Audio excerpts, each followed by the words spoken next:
Jean chapitre 2 versets 14 à 16.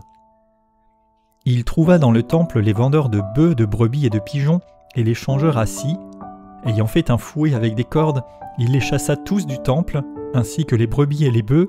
Il dispersa la monnaie des changeurs et renversa les tables, et il dit aux vendeurs de pigeons, « Ôtez cela d'ici, ne faites pas de la maison de mon père une maison de trafic. » Jésus donc était arrivé à Jérusalem pour ce temps de la Pâque qui approchait, et il trouva dans le temple les vendeurs de bœufs, de brebis et de pigeons et les changeurs assis. Pour cette période de fête, des pèlerins venaient de partout et il leur était plus facile de trouver sur place ce qu'il fallait pour les sacrifices plutôt que de l'emmener avec eux, et aussi cela permettait d'être conforme aux attentes et aux exigences de ces sacrifices. Et puis les changeurs étaient là pour permettre le change des différentes monnaies, des endroits d'où tous ces gens-là venaient, pour l'impôt qui devait être payé à cette occasion. Mais ces vendeurs et ces changeurs étaient aussi des opportunistes. Ayant fait alors un fouet avec des cordes, Jésus les chassa tous du temple ainsi que les brebis et les bœufs. Il dispersa la monnaie et renversa les tables, et il dit aux vendeurs de pigeons « Ôtez cela d'ici ». Jésus ici ne fait pas preuve de ménagement devant tout ce qui va à l'encontre de la sainteté de Dieu, de l'honneur pour sa maison. Il était d'ailleurs prophétisé au prophète Malachie chapitre 3 « Soudain entrera dans son temple le Seigneur que vous cherchez et le messager de l'alliance que vous désirez. Voici, il vient, dit l'Éternel des armées. Qui pourra soutenir le jour de sa venue? Qui restera debout quand il paraîtra ?» Le fouet que Jésus s'est fabriqué ici représente le jugement à travers la flagellation. Et il n'est pas dit que Jésus est frappé, mais seulement qu'il a chassé les animaux, les vendeurs et toutes ces personnes-là du temple.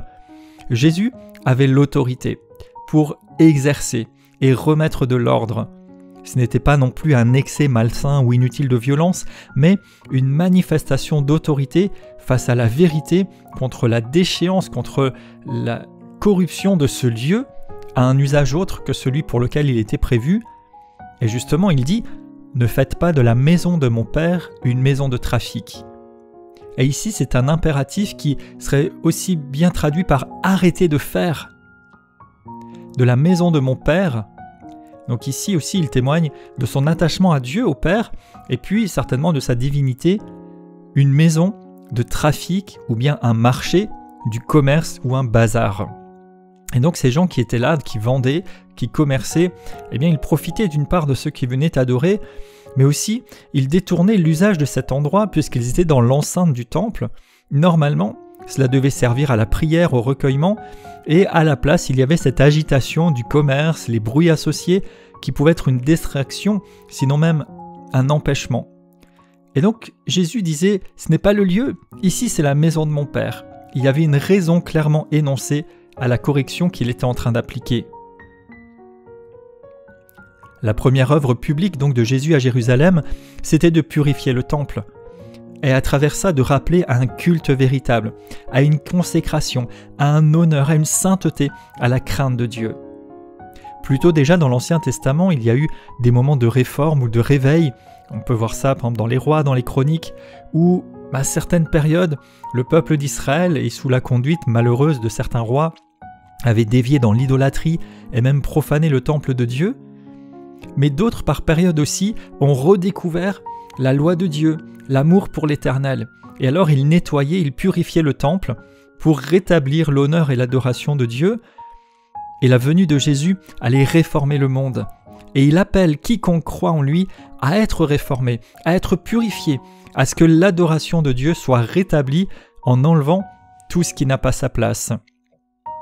On peut remarquer que Jésus n'a obligé personne à rentrer dans le temple, mais il a forcé à sortir ce qui n'y avait pas sa place. Il nous invite, il nous appelle à répondre, à venir à lui, à le suivre, à l'adorer. Il ne nous y force pas, même s'il nous fait bien comprendre que c'est indispensable au salut et à la vie éternelle. Mais en tant que Seigneur, son autorité s'exerce contre tout ce qui n'a pas sa place, tout ce qui doit être écarté. Il nous instruit dans ce sens. Donc il ne nous force pas au sens strict, mais nous sommes clairement prévenus des impuretés et aussi clairement prévenus des conséquences si nous ne les écartons pas, si nous ne nous séparons pas clairement. Donc ici, quand il a fait sortir les bœufs, les brebis, eh bien leurs propriétaires pouvaient les récupérer. L'argent qui était par terre pouvait être ramassé par les changeurs et les pigeons n'ont pas été relâchés, mais il a donné l'ordre aux vendeurs de les enlever de là. Donc, il n'y a pas eu de préjudice personnel imposé. Jésus n'enlève rien à personne, mais un choix doit être fait et une obéissance doit être faite avec une démarcation, une séparation claire. Le commerce en lui-même n'est pas un souci s'il est fait honnêtement et dans le lieu approprié, mais ce n'était pas ici dans le temple que ça devait se passer. Et donc, si nous acceptons la seigneurie de Jésus et le règne de Dieu, eh bien, nous devons nous disposer à ce qui est souillé ou bien malvenu soit exclu et à ce qu'il y ait de l'ordre dans ce que nous faisons et à l'endroit où nous le faisons et la façon dont nous le faisons. Donc, ne pas avoir que la forme de la piété en reniant ce qui en fait la force, comme cela est reproché plus tard aussi dans les écrits des apôtres. Donc, Jésus voulait ramener à la pureté originelle le culte à Dieu qui avait été corrompu par la méchanceté des hommes, et restaurer et maintenir la sainteté du temple. Ce temple, bien sûr, était juste une image des choses à venir, comme l'avait été avant lui le tabernacle, parce que désormais, c'est Jésus lui-même qui allait se présenter comme souverain sacrificateur du temple plus élevé, du temple céleste, et qui, par son esprit, vivrait parmi les croyants, en chacun des croyants, mais aussi dans la communion de ceux-ci dans l'Église. Mais on voit que l'Église devrait pouvoir incarner la sainteté, la majesté de Dieu. Et pour cela, être séparée et enlever ce qui est souillure, ce qui n'est pas à sa place. L'Église doit être un lieu de communion avec Dieu, de prière, d'adoration, en esprit et en vérité. La sainteté et la sincérité doivent y habiter.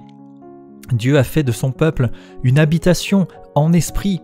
Éphésiens 2, versets 21 à 22 nous dit « En lui, tout l'édifice bien coordonné s'élève pour être un temple saint dans le Seigneur. Vous êtes aussi édifiés pour être une habitation de Dieu en esprit. » Donc chacun, mais aussi dans la communion des croyants nés de nouveau. Donc il ne faut pas détourner l'usage et la signification de sa maison. L'Église ou sa maison ne doit pas servir un profit ou une promotion personnelle. 1 Timothée 6, verset 5 parle de faux docteurs, de faux croyants qui s'attachaient à ce que la piété soit une source de gain. Alors pourquoi les choses sont-elles faites? Est-ce que les choses sont honnêtes? Ou bien est-ce qu'il y a des pressions sur les gens? Est-ce qu'on extorque quelque chose de la part des personnes au lieu d'une participation libre et volontaire inspirée par Dieu? Et bien sûr, des choses peuvent être vendues. Il peut y avoir des supports ou des activités qui impliquent des frais, mais cela doit rester à sa place. Ça ne doit pas prendre la prépondérance sur l'adoration et le service de Dieu. L'objet d'un ministère, de la communion des croyants ou de l'Église doit rester ce que la Bible enseigne et ne pas devenir un commerce avant tout, même s'il est bien sûr enseigné qu'il faut soutenir financièrement. Mais il ne doit pas y avoir un prétexte pour détourner les choses vers des motivations purement mercantiles financières, mais pas non plus prendre ce prétexte pour ne pas soutenir la maison de Dieu, mais ça c'est tout un sujet.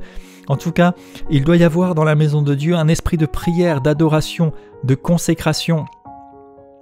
Il ne faudrait pas non plus laisser croire que le salut ou les dons divins puissent se monnayer.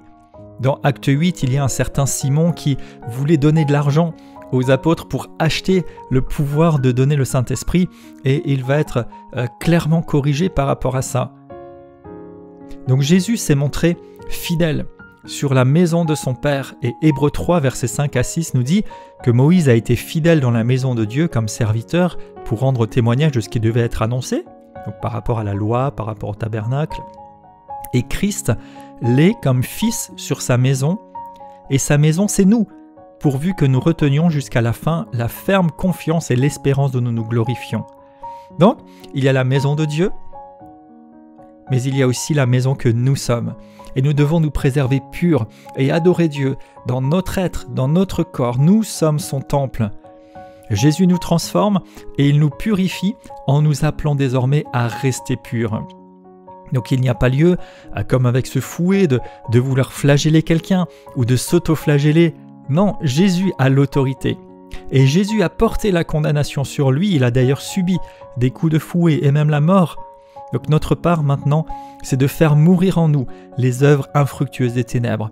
Notre part, c'est de demeurer pur et sanctifié par la foi. et vis-à-vis des autres, eh bien c'est d'être aussi des personnes qui annonçons la vérité, qui avertissons le cas échéant, qui prenons position et qui soyons nous-mêmes des exemples pour que toutes ces distractions, ces bruits, ces choses qui détournent l'attention du Seigneur, ou bien ces excès, ces choses qui n'ont pas leur place dans la maison de Dieu, que ce soit collectivement ou que ce soit individuellement, soient écartées à la gloire du Seigneur. Alors, qu'est-ce que nous faisons de sa maison? Qu'est-ce qui doit être laissé peut-être de côté? Quels sont les trafics qui n'ont pas leur place? Quels sont les détournements peut-être qui se sont immiscés? Oui, dans nos lieux de culte, mais aussi dans la communion des croyants, dont nous sommes tous des pierres vivantes et un édifice, et plus particulièrement encore dans le temple que nous sommes. Je déclare dans le nom de Jésus que je me laisse purifier.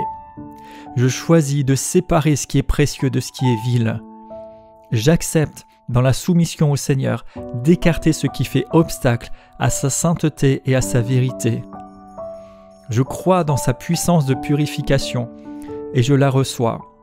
Je crois et j'accepte que le Saint-Esprit m'éclaire, me dirige sur ce qui doit être revu, à commencer par ma propre vie.